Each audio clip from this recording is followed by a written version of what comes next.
I want to stress that since the book has been published, I've confirmed 2 more separate war games, all of which were scheduled on September the 11th. I'm going to skip through some of this.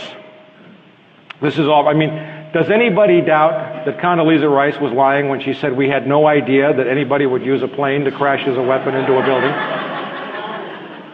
Okay. There were drills for it. The World Trade Center was even set aside as a target.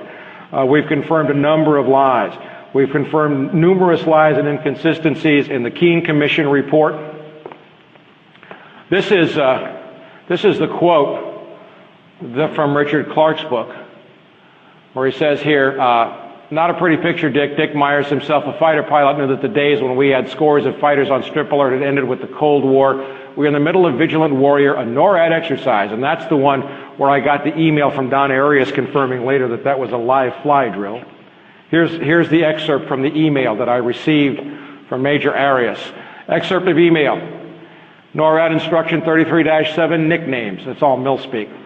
A combination of 2 separate unclassified words which is assigned an unclassified meaning. A nickname is used exclusively to designate a drill or exercise. Exercise terms are used to prevent confusion between exercise directives and actual operations. There's supposed to be a firewall between drills and operation. On 9/11, that firewall did not exist. It was deliberately dismantled by Dick Cheney.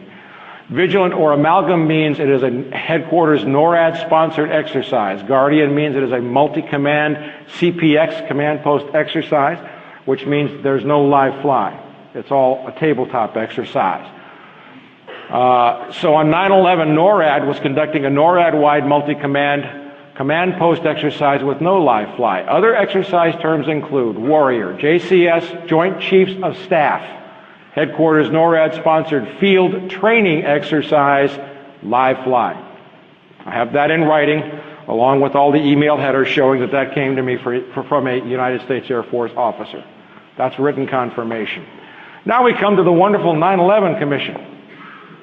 How many of you think that the 9/11 Commission did a good job? Okay. We just went through, Michael Caine did this again, and this was the original submissions to the 9/11 Commission from all the evidence, from all the witnesses who had testified for them about the timing of specific events on September the 11th. This is what their final report was, and what that means is that after they'd taken all the testimony, they went into chambers and wrote their report and came out with this whole new list of times, and nobody had ever submitted those times.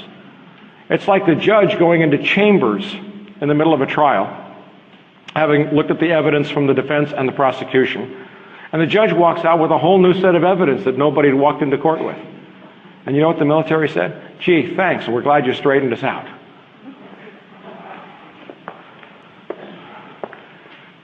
We have to get past any illusions here. And what did they say about war games? The only mention of any war game was in a footnote to the 9/11 report. Footnote 116 on 9/11, NORAD was scheduled, and they lied. They said Vigilant Guardian. Vigilant Guardian was the hijacked exercise. It was Northern Vigilance, which was the Soviet drill. So they're trying to confuse you again by lying. I have the original records showing what the drills were. So they lied even in a footnote to the report. Now, many skeptics out there, excuse me, many people out there who love to attack us conspiracy theorists. I don't deal in conspiracy theory, I deal in conspiracy fact.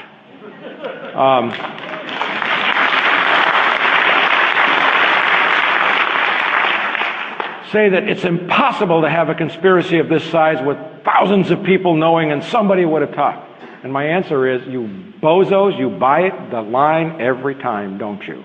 How many people have ever heard of the Manhattan Project? Manhattan Project, you know, the first atom bomb? Well, there were tens of thousands of people involved in that, and that secret didn't leak until the bomb dropped on Hiroshima, did it? How many people have heard of the F-117A stealth fighter? Gee, that was a secret for a long time. Thousands of people involved in that. That didn't leak until they finally announced it. Of course, they crashed a few and all that stuff, but people didn't really know what it was. And it's all dealt with, and I come from that milieu. I was raised in that milieu, and I worked, the CIA tried to recruit me because of my family background when I was a cop. But I mean, I grew up knowing about compartment. I had a Q clearance because I lived in the same house with my parents.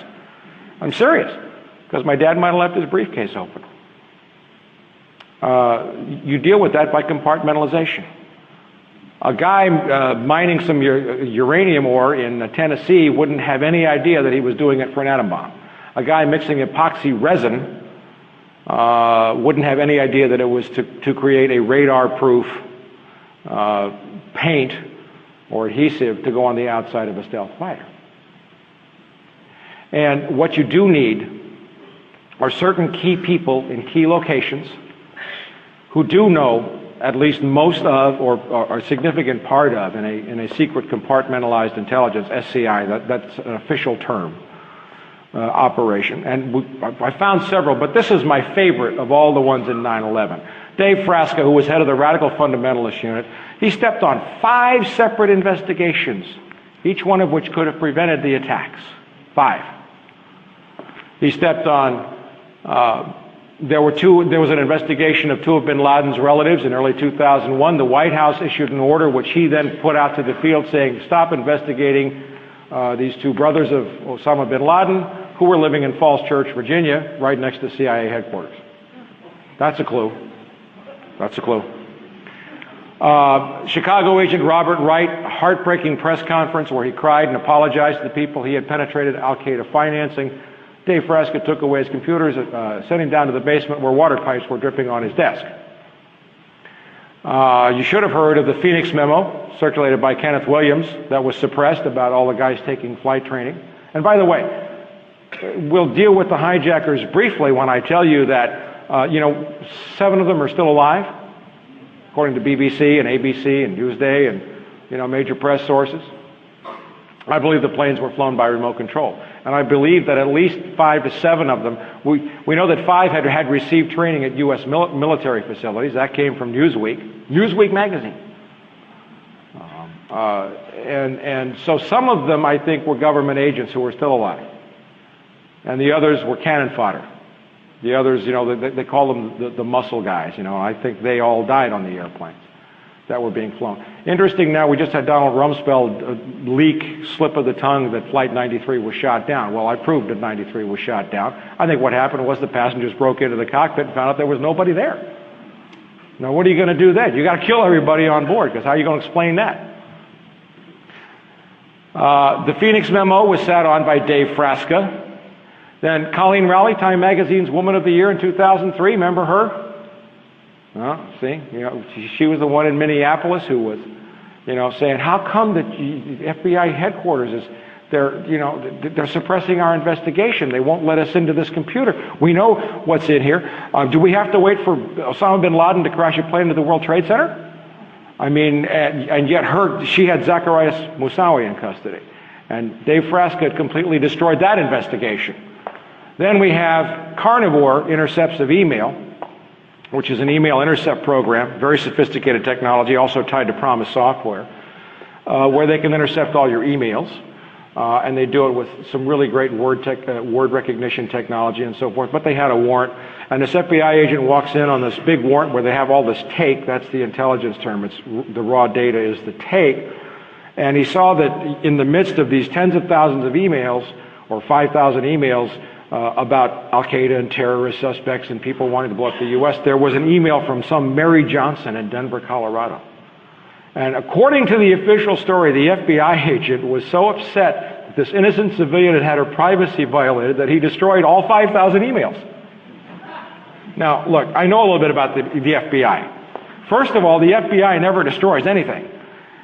And the FBI was already into Zacarias Moussaoui's computer. They knew what was there, and they knew, because the FBI only needs a warrant to get evidence into court. But the FBI has been doing black bag jobs since J. Edgar Hoover bought his first dress.